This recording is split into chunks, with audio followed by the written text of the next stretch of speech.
Pumasok ka doon sa loob. Dito ka! Pumasok ka doon sa loob! Nay! Pasok! Nay! Wag! Ito. Nakita ko doon sa taas ng tokador natin. Akin yan! Ano to? Iiwan mo kami? Oo! Kasi wala na tayong pera dahil inubos mo lahat sa bisyo mo! Ah!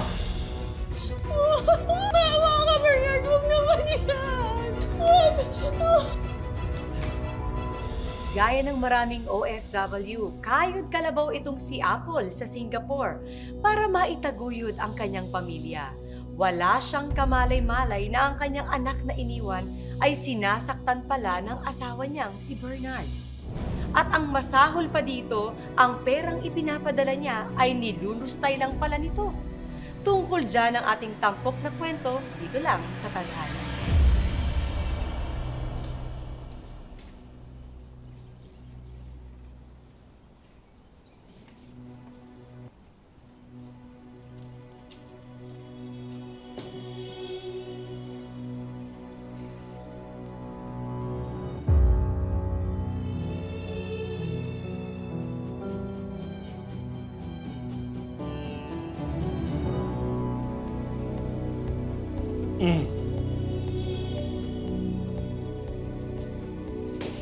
Pambata ka? Nanakawa mo ako? Sagot! Tay, wala lang nga baon. Natutulog po kasi kayo. Papasok na po kasi ako sa school. Wala po. Bakit? Magdadahilan ka pambata ka? Magdadahilan ka? Buti ka, loko ka! Talagang ikaw malilintikan ka sa akin, ano? Ha?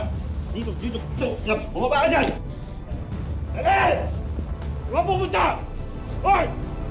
At attorney, hindi ako makapaniwala na nandito na ako. Nakauwi na ako sa wakas.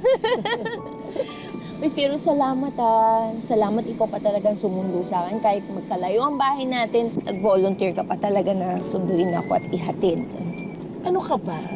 Maliit na bagay yon para sa sisi ko. Alam mo, grabe excited na ako makita yung mag-ama ko. Naku, ramdam na ramdam kita. Singapore pa lang tayo, wala ka ng ibang bukang bibig, kundi ang umuwi at kumita na lang dito sa Pilipinas. Oo nga eh. Pero alam mo, nakakapagod na rin mag-alaga na hindi mo kadugo, no?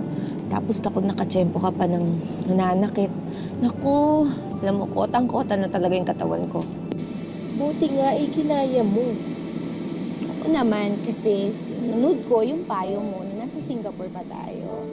Kaya tinan mo, nakapagpa-renovate na ako ng bahay at may ipon pa ako para sa pamilya. Wow. Yes! Malapit na nga tayo makaubos eh. Andiyan na naman yung lasenggo. Andiyan na naman yung lasenggo. Aga-aga. Tay, wag po, tay! Talagang inaubos mo pasensya ko, ha? Tay! I-report na lang kayo natin sa barangay. Anong plan mong pasuking negosyo? Naisip ko, car service. Kaya nagpadala na ako ng pera pambili ng kotse. At sa awa ng Diyos, last month tapos ko ng bayaran. Diba? Kaya dito na ako. Di na ako aalis. Goodbye, OFW na ang beauty ko. Tay! Ikaw, manda ka sa akin. Tay, wag po, tay! Arvin! Tay! Arvin! Oh! Tay! Yun! Bumaba ka rito! Bumaba! Ano nangyari? Tik mo lang masagasaan yung anak ko, oh. Lain ba ito? Babayaran mo yan. Yung anak ko ang babayaran mo. Harvey? Harvey? Ano yan sa'yo? Higa na. Bernard? Apol, di ba sinabi na uwi ka? Di sana nasundo kita. Namin. Anak, nanay mo yan.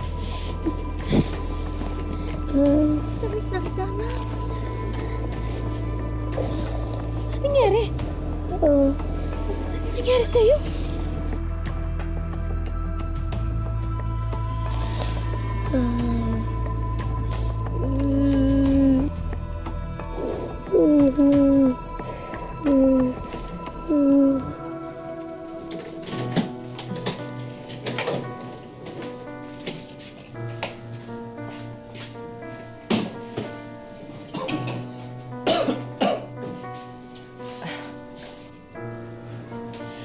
Parang dinaanan ng bagyo yung bahay niyo.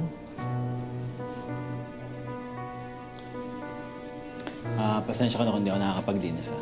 Medyo busy lang sa... Busy?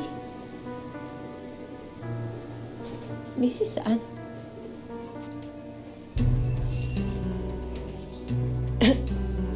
Nga, mauna na pala ako kasi marami pa akong aayusin. Pero, ako, Arby, ang laki-laki mo na. Ako nga pala, ang tita Tiny mo, ha? Parang ready ka na for school. Gusto mo pang sumabay na sa akin? Opo. Okay lang ba yun? Kasi Apple, total dadaanan ko rin naman yung eskwelahan nila. Ano ba naman yung isabay ko na siya? Sige, Ate Tiny, pasuyo na lang, ha? Paalam ka na.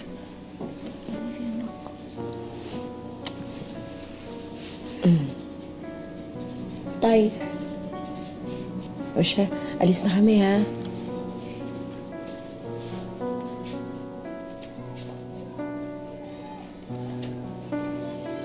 Ka na.